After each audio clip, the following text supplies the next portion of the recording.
Bonjour, buenos dias, bienvenue sur ma chaîne YouTube. J'espère que vous allez bien, que tout va bien. Bienvenue et à toutes ces personnes, les nouvelles personnes qui vont passer par là, qui vont voir pour la première fois ma vidéo. Je vous dis bienvenue sur ma chaîne et bienvenue sur cette plateforme où je me suis dédiée à donner des conseils sur la santé et à travers toutes les problématiques qui peuvent nous passer dans la vie. Donc c'est pour cela que j'appelle cette chaîne Santé et Vie parce que pour moi, la vie est liée à notre santé. Aujourd'hui, on va aborder un sujet aussi très important, très présent, c'est le sujet de la vieillesse. On va parler des personnes âgées.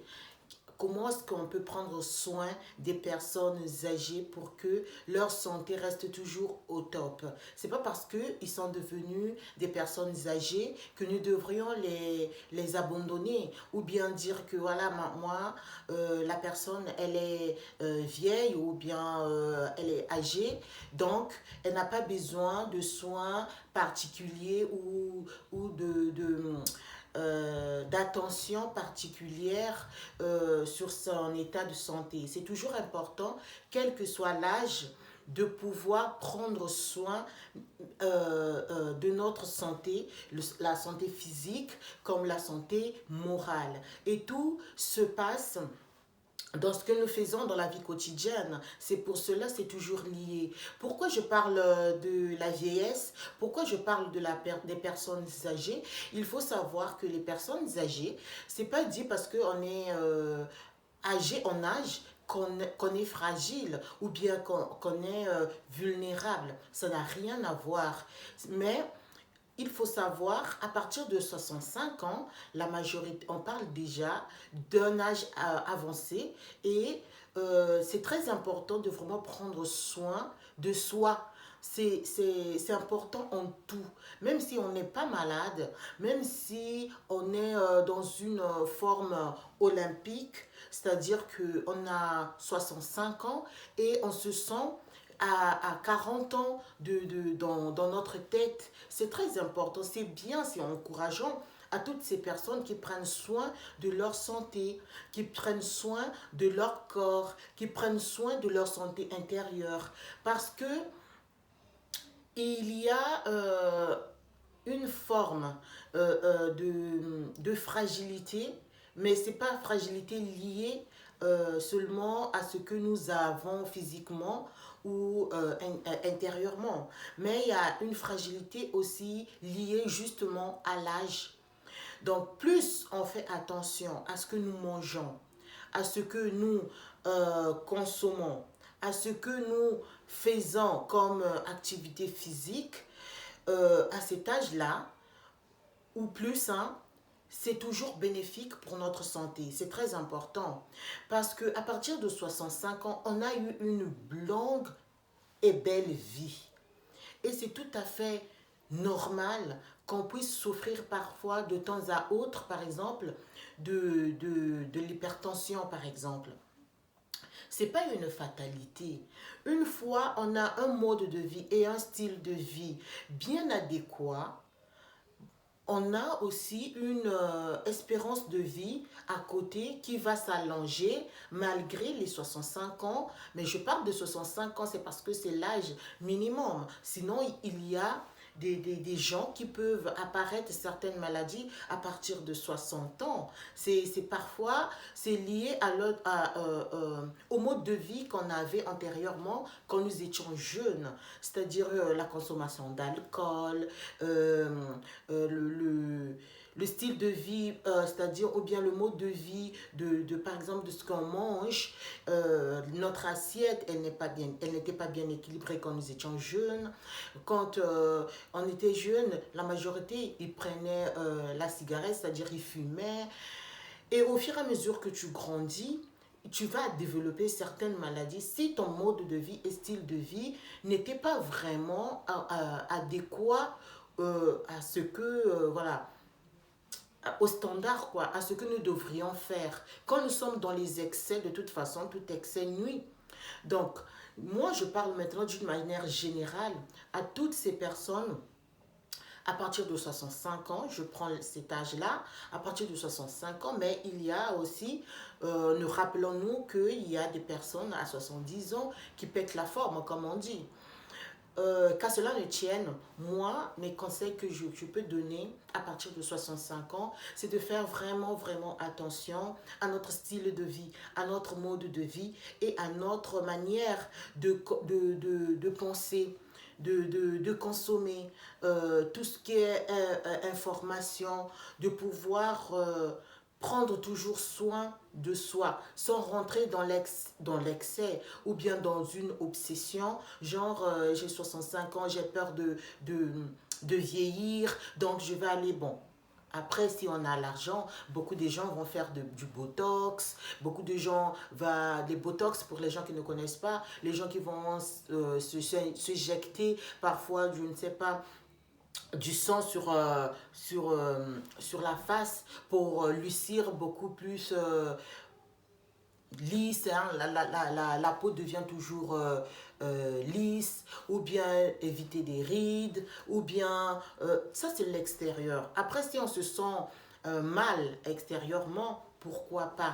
Mais il faut surtout prendre soin de la santé. Moi, je parle de la santé. Donc, faire un peu d'activité physique, faire, manger beaucoup plus équilibré, essayer vraiment de se reposer, marcher dans la limite de ce qu'on a, si on a des antécédents de maladies, qu'on prend des médicaments, par exemple la tension artérielle, le diabète, des gens qui se sont, par exemple, les années antérieures, qui se sont opérés du cœur. D'autres maladies peuvent surgir, par exemple des douleurs musculaires. Parfois, c'est lié juste seulement à l'âge et à l'inactivité, c'est-à-dire le sédentarisme. C'est-à-dire que à partir de cet âge-là, beaucoup font beaucoup de sport parce qu'ils sont à la retraite et ils sont en train de profiter de la vie. Et donc, c'est toujours important de pouvoir checker, voilà, des personnes qui sont autour de nous, nous les jeunes. Quand je parle de nous les jeunes, de checker leur état de santé, de voir aussi, de parler beaucoup avec ces personnes parce qu'il y a aussi une forme de démence qui peuvent apparaître. C'est dû parfois à l'âge, parfois aux problèmes, parfois à l'environnement. Donc, le cas socio-économique et géographique joue beaucoup aussi sur la vieillesse. Donc c'est très important de pouvoir parler, de pouvoir dialoguer, de pouvoir regarder nos personnes âgées pour leur apporter aussi le bien-être intérieur, c'est-à-dire qu'il sait qu'elle est entourée. Là, je parle beaucoup plus des personnes âgées qui sont ici en Europe. En Afrique, on sait bien que on est vraiment entouré, on est dans la famille. Et beaucoup des personnes âgées en Afrique, ils sont vraiment actifs. Ils sont pas inactifs. Je sais que beaucoup vont travailler, ils vont aller chercher du bois, ils vont aller chercher de l'eau. Donc, c'est la composition, en fait, c'est l'état géographique et socioculturel qui fait que ces personnes puissent être toujours en activité. Mais l'activité ne signifie pas faire plus, c'est-à-dire par rapport à son état de santé, faire plus ou faire moins. Il faut faire par rapport à comment on se sent. Il ne faut pas trop faire pour que à la fin, tu puisses souffrir par exemple des pieds parce que tu as fait des kilomètres et des kilomètres marcher, parce que tu n'as pas, après quand il n'y a pas de possibilités, d'autres possibilités que cela. Donc, je ne peux pas dire que voilà, ces personnes sont en train de mettre leur santé en danger. C'est parce que cela dépend de là où nous sommes, de la possibilité que nous avons. Et c'est très important de toujours checker, de toujours voir que dès que tu tombes malade, si tu es en Afrique par exemple, dès que tu vois ton grand-père, ton père, ta grand-mère qui commence à souffrir, qui commence à trembler, par exemple, vous êtes au village, il commence à trembler, c'est très important de lui dire, bon voilà, aujourd'hui tu peux te reposer, moi je vais faire à la place. C'est aussi prendre soin, même s'il n'y a pas un médecin, même s'il n'y a pas quelqu'un qui peut le regarder pour voir si la tension artérielle elle est montée ou bien elle est descendue. C'est très important. Il y a beaucoup de, de tisanes qu'on boit en Afrique. Il ne faut pas exceller plus de 3 verres, par exemple, de tisane, parce qu'il faut pas être dans l'excès. Vous voyez? Donc, par exemple, vous pouvez faire une petite limonade, par exemple, la citronnelle, c'est très répandu en Afrique, donc c'est naturel, c'est bien, mais il ne faut pas boire, par exemple, plus de 5 tasses de citronnelle, ça ne sert à rien. Sinon, c'est bien, de temps à autre, de prendre, par exemple, cette infusion de citronnelle ou d'autres. Hein.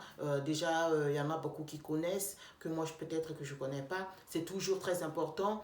Donc, dans la journée, au moins 2 tasses de citronnelle. Se reposer quand on est beaucoup fatigué pour ne pas faire souffrir le dos.